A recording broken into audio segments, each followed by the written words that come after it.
বিভিন্ন ধরনের আছে। ধরেন কি যে একজন বলছে যে এই মিছিলে আওয়ামী লীগ বিএনপি গুলি করছে গুলিস্তানে।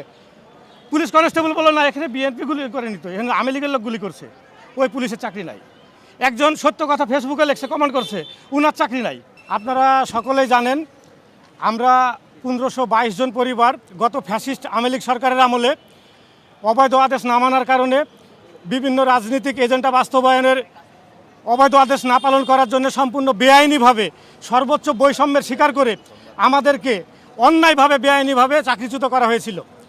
আমরা সুযোগ যখন পেলাম নতুন তত্ত্বাবধায়ক সরকার, সেই আমলে আমরা আবেদন করেছিলাম অন্তর্বর্তীকালীন সরকারের কাছে। ওই আবেদনের প্রেক্ষিতে আমাদেরকে আমাদের অভিভাবক পুলিশ হেডকোয়ার্টার দীর্ঘ 1 বছর ঘুরাইছে।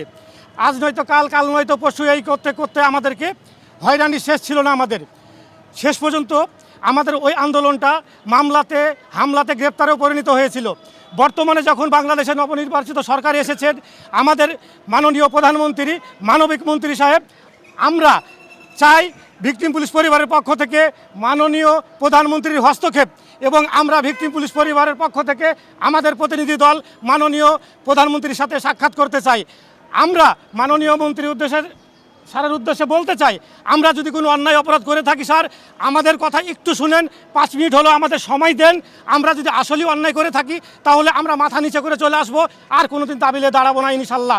আর যদি আমরা যদি কোনো অন্যায় অপরাধ না করে থাকি, আমাদের সাথে সম্পূর্ণ বেআইনি অন্যায় করা হয়ে থাকে, আমরা মানবতা জীবনযাপন করতেছি আমাদের পরিবার নিয়ে, আত্মীয় স্বজন নিয়ে, তাদেরকে মুখের দিকে চেয়ে আমাদেরকে গ্রহণ করবেন স্যার। কতদিন ধরে আপনারা ঘুরতেছেন? আমরা ঘুরতেছি 2024 সালের 8 আগস্ট থেকে। আপনাদের চাকরিচ্যুত করা হয়েছে কত সালে? আমার বিভিন্ন বিগত সরকারের আমলে 2009 সালে।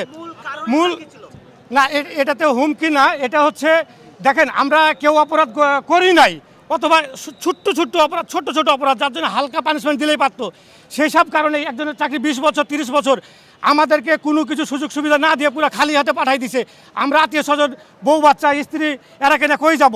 আমরা যাওয়ার পরে মানে নিলাম, চাকরি চলে গেলাম। ওখান থেকে যে বিভিন্ন মামলার বাদী থাকি, সাক্ষী দিতে যাওয়া লাগে। আবার কর্মক্ষেত্রের জন্য কেউ রিক্সা চালায়, কেউ পাঠাও চালায়, কেউ চার দোকান দেয়, কেউ পানি বিক্রি করে। ওই পাঠাওয়ের আস্থাটাও অনেক সময় সন্দেহ করে পুলিশ কেড়ে নেয় যে চাকরিচ্যুত পুলিশ আর ক্রাইমের সাথে জড়িত। আমরা যদি ক্রাইমের সাথে জড়িতই থাকতাম তাহলে তো এতদিনে আমাদের নামে বহু কিছু ক্রাইম বের হতো।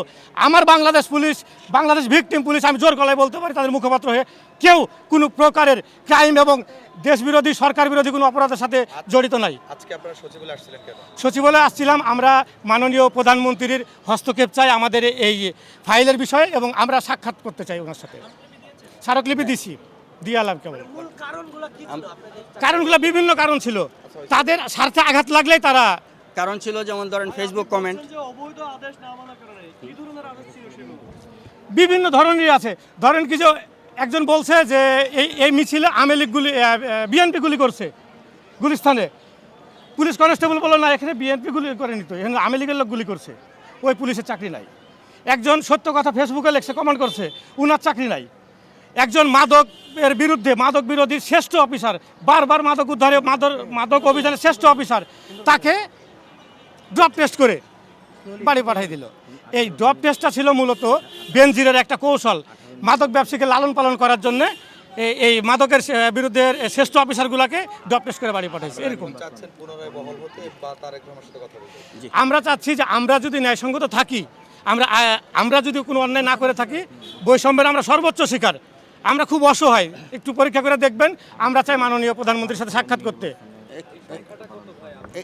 আমাদের সংখ্যাটা মূলত ছিল 2200-র ওপরে, কিন্তু পুলিশ হেডকোয়ার্টারের মতে যে আমাদের 1522 জন, আমরা 90% বৈষম্য এবং অন্যায় শিকার, 90% আমরা চাকরিতে পূর্ণবল হতে পারি। এখানে আমি একটু বলি, এখানে বিষয়টা হচ্ছে যে 1522 আসছে কি জন্য? আমরা 22-2300 লোক চাকরিচ্যুত আবেদন করেছিলাম। পুলিশ হেডকোয়ার্টার 1522 জন যাচাই বাছাই করে চাকরি ফেরত দেবে বুঝে আমাদেরকে আশ্বস্ত করেছিল, এবং আপনাদের সামনে তোমাদের 80-90% বহাল হয়ে যাবে। সেই হিসেবে আমাদের 1522 জন লিস্ট করেছে চাকরি দেওয়ার জন্য, কিন্তু বিগত আইজি সাহেব আজ কাল করতে করতে এতদিন আসছে। আমাদের এখানে পবিত্র রমজান মাস এবং নতুন সরকার, নতুন বাংলাদেশ গড়ার লক্ষ্যে এসেছেন।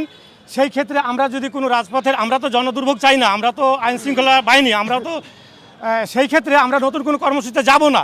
কিন্তু আমরা মাননীয় প্রধানমন্ত্রীর সাথে দেখা করার জন্য প্রয়োজন হলে আমরা প্রেস বিজ্ঞপ্তি করব, আমরা সংবাদ সম্মেলন করব, আমরা তার সাক্ষাৎ চাই। আমি বলতে চাচ্ছিলাম যে আপনারা প্রিয় সাংবাদিকবৃন্দ, আপনাদের মাধ্যমে বর্তমান সরকার তথা মাননীয় প্রধানমন্ত্রী তারেক রহমানের দৃষ্টি আকর্ষণ করে বলছি যে আমরা অসহায়। বিগত আওয়ামী লীগ সরকারের আমলে প্রায় 1500 পরিবার, ভিকটিম পুলিশ পরিবার এখন আমরা মানবেতর জীবনযাপন করতেছি। আমরা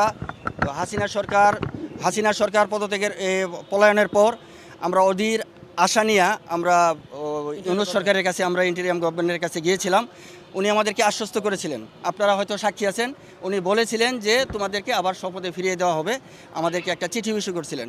তারপর একটা কমিটি করে আমাদের সাথে মোটামুটি একটা প্রতারণা করা হয়েছে। আমাদেরকে দীর্ঘ 1 বছর ঘুরিয়ে, আমাদেরকে দীর্ঘ 1 বছর ঘুরাইয়া ফিরাইয়া তারপরে আমরা যখন আমরা কিছুই পাইলাম না, একটা সুপারিশমালা দিছে, বলছে যে আপনাদেরকে আমাদেরকে আদেশ দেওয়া হয়েছিল মানবিক বিবেচনায় পুনর্বহাল করার জন্য।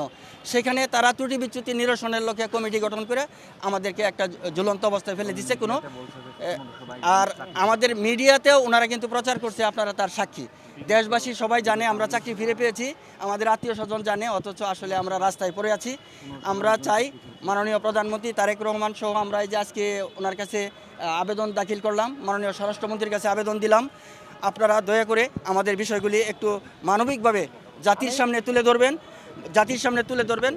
আমি সাংবাদিক ভাইদের উদ্দেশ্যে একটা কথা বলতে চাই।